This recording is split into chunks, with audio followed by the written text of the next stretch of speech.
கர்த்தர் சொல்லுகிறார், என் ஊழியக்காரனே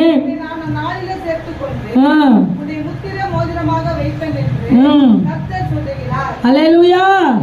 இந்த மாதம் உங்களை எப்படி வைக்க போறாரா? முத்திர மோந்திரமாக. அல்லேலூயா அல்லேலூயா. இந்த முத்திர மோந்திரமா நீங்க உங்க முத்திர மோந்திரம் எனக்கு வேணும்னா பாவத்தை உணரணும். பாவத்தை உணர்ந்தவருக்கு மோந்திரம் கிடைச்சது. கை தட்டுவோமே. அல்லேலூயா. பாவத்தை விட்டு விலகி ஓடினவருக்கு மோந்திரம் கிடைச்சது. அல்லேலூயா. பாவத்துக்கு மன திரும்பினவர் என்ன பண்ண? கெட்ட குமாரன். அல்லேலூயா. பாருங்க, இளையகுமாரன் தன்னுடைய எல்லா ஆசைகளும் அழிச்சு போட்டு மீண்டும் பாவத்தை உணர்ந்து வராரு. அவருக்கு மோந்திரம் கிடைச்சது. அல்லேலூயா. சொல்லுவாங்க பழமொழி, குத்துப்பட்டாலும் சொல்லுங்களேன். அழகா அம்மாவுக்கு வரல அது. அப்படியாம்மா அழகா சொல்றது. அல்லேலூயா. குத்துப்பட்டாலும் மோந்திர கையில குத்து வாங்கணுமா? அல்லேலூயா. ஏன்னா ரத்தம் வந்து அந்த மோதிரத்தை வச்சா போய் பார்ப்போம் ஹாஸ்பிட்டல்ல. அல்லேலூயா. அப்படியா? அல்லேலூயா. அப்போ பாவத்தை உணர்வுக்கு என்ன கிடைக்குமா? மோந்திரம் கிடைக்கும். அல்லேலூயா. இங்க பாவத்தை விட்டு விலகி ஓடினவருக்கு மோந்திரம் போட்டாங்க. அல்லேலூயா. பார்வோன் தன் கையில இருக்கிற முத்திர மோந்திரத்தை கழட்டி யோசேப்பிடத்துல போட்டார். அல்லேலூயா அல்லேலூயா.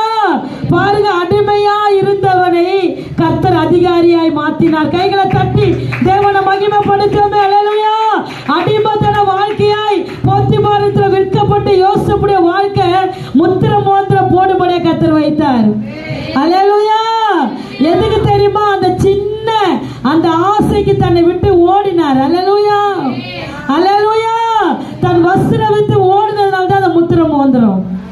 அல்லேலூயா அல்லேலூயா. தேவன் உங்களை விலையேற பெற்றவர்களாய் மாத்த கர்த்தர் விரும்புறாரு.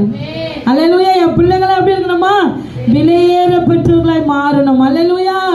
பாருங்க, குறைவே இல்லாம ஆகாரம் கிடைக்கும். இந்த மாசம் எப்படி சாட போறீங்க? திருப்தியா சாட போறீங்க.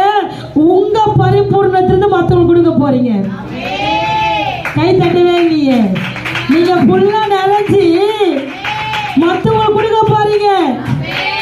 யோசேப்பு அப்படிதான் கொடுத்தாரு. அல்லேலூயா. என்னாச்சு? உலகம் புல்லா தானியம் எங்க பார்த்தாலும் பஞ்சம். ஆனா அவர் மட்டும் தான் கொடுத்தாரு, தானியத்தை விட்டாரு. அல்லேலூயா. பரிபூர்ணம் அடைகிற மாதம் இது. இந்த மாதம் பரிபூர்ணம் அடைந்து திருப்தி அடைந்த